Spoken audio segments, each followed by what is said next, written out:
Mac and Edwina were friends to everybody in the family. And I think you can really judge someone by not being friends with just the parents, but with every single person in the family. My brother is here tonight. He's in his upper 20s, but he's still called Baby Christian by Mac. Hello, Baby Christian, he will say with glee whenever Baby Christian is in the room. There's a lot of qualities that Mac has, and I'm really going to keep it short. But thinking towards tonight, I think your special quality I always recognized is that you could be aghast at something and delighted by it at the exact same time.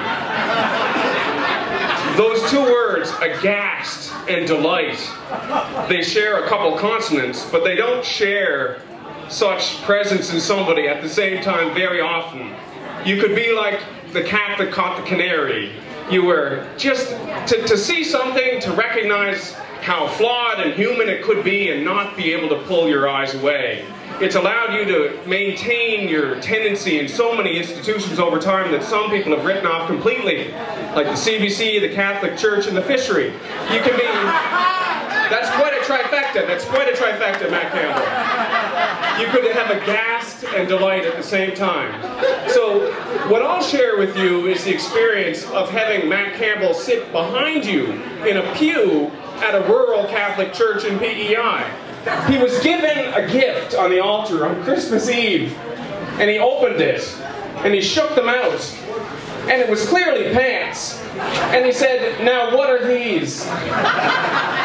And Mac hissed in my ear. I was 17. He said, "It's pants, goddammit, it's pants."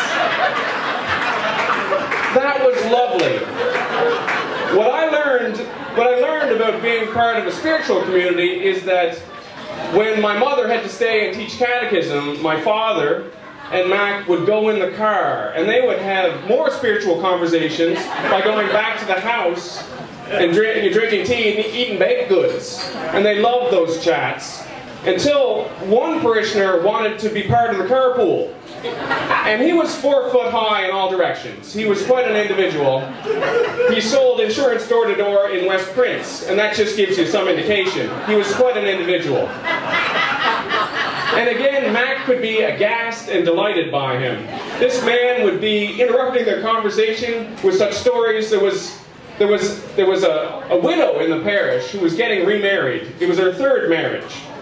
And this individual from the back seat of the car said, "Getting remarried, she's put 2 in the box already." So Mac would relate this with glee, aghast and delighted. 2 in the box already. What is wrong with him? What is wrong with him? It was a great quality to be aghast and delighted. And as a family, we're often welcomed to the table at the Campbell home, and you've never been welcomed by a wider and more good-hearted table as at that table. It was amazing. I learned what a pomegranate was at your table, because that's the only thing that one of your children would eat. Of course you'll have pomegranates. I learned what a Mexican hairless cat looks like at your table.